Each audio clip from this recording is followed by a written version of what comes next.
Hello ladies and gentlemen, boys and girls. In this video we will cover a simple example in adding texture to an object. We will be drawing this sphere, which looks a bit like a sphere covered in a fine textile, and we will be drawing this sphere which has a kind of orange peel texture. As usual, pick some shading and highlighting colors, but we don't use a smooth brush as we usually do. Let's just use a harsh, noisy brush.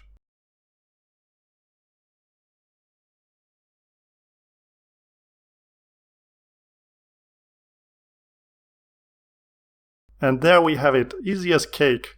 All we did was shade and highlight as usual, but instead of using a airbrush, we used a textured brush.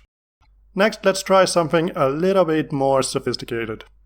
I've already created a palette using multiply and screen as usual, and we create a shading and highlighting layer.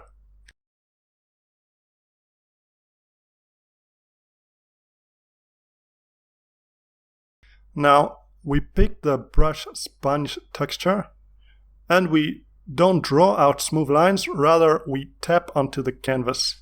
Tap, tap, tap, tap, tap.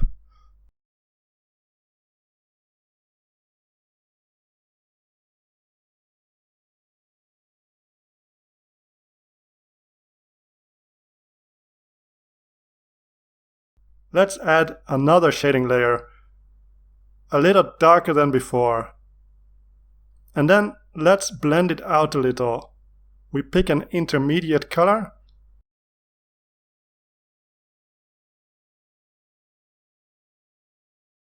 and set a lower opacity to make the light to dark transition a little smoother. For blending, we also don't use strokes, but we tap gently. Let's make the very edges of the sphere even darker now. Remember to tap, don't draw strokes. After that, I'm going to use a partially transparent airbrush and an overlay layer to increase the contrast.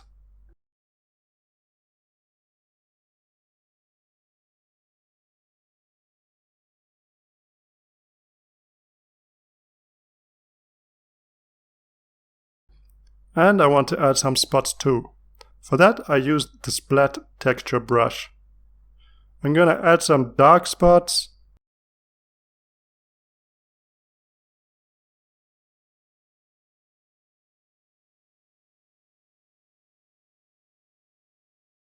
As well as some light spots. Oops, I realized that I've been drawing on the palette layer all this time, oh well. I set the transparency very low so that the overall effect is quite subtle. And there we have it. Join me in the next video for another example. See you. Bye bye.